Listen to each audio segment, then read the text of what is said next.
And I'd like to continue that theme as we come to the Lord's table and consider a bit of review from Romans chapter 5, beginning in verse 6.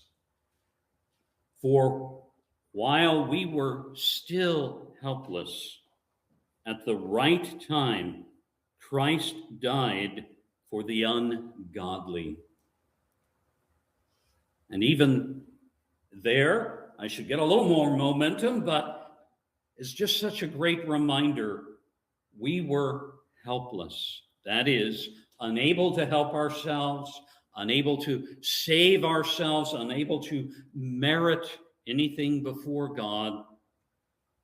At the right time, just in God's providential, sovereign plan, at the right time, Christ died for the ungodly.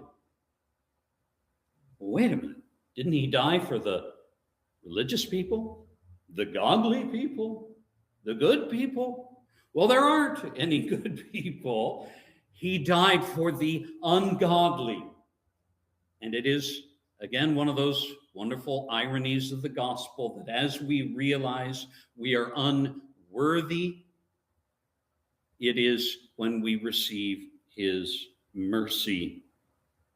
And Paul continues, for one will hardly die for a righteous man, though perhaps for the good man someone would dare even to die. But God demonstrates his own love toward us in that while we were yet sinners, Christ died for us.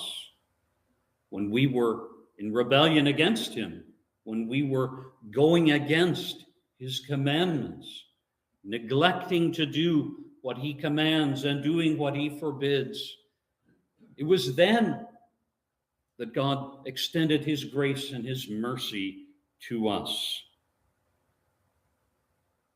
While we were yet sinners, Christ died for us.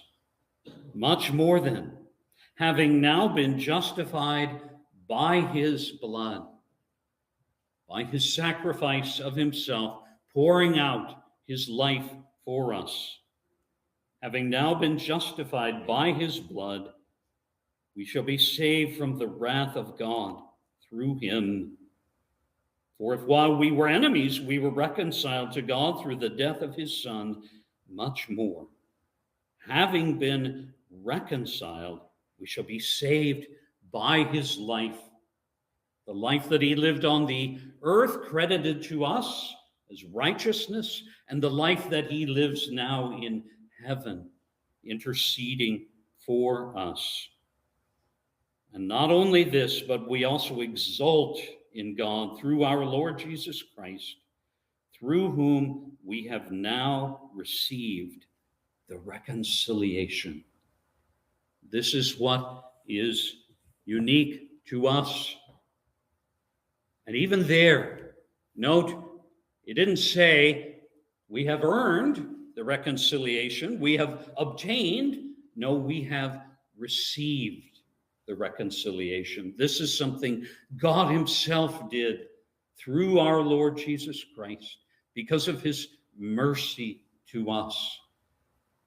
And anyone can benefit from that by turning from dependence upon themselves and turning to trust Christ alone.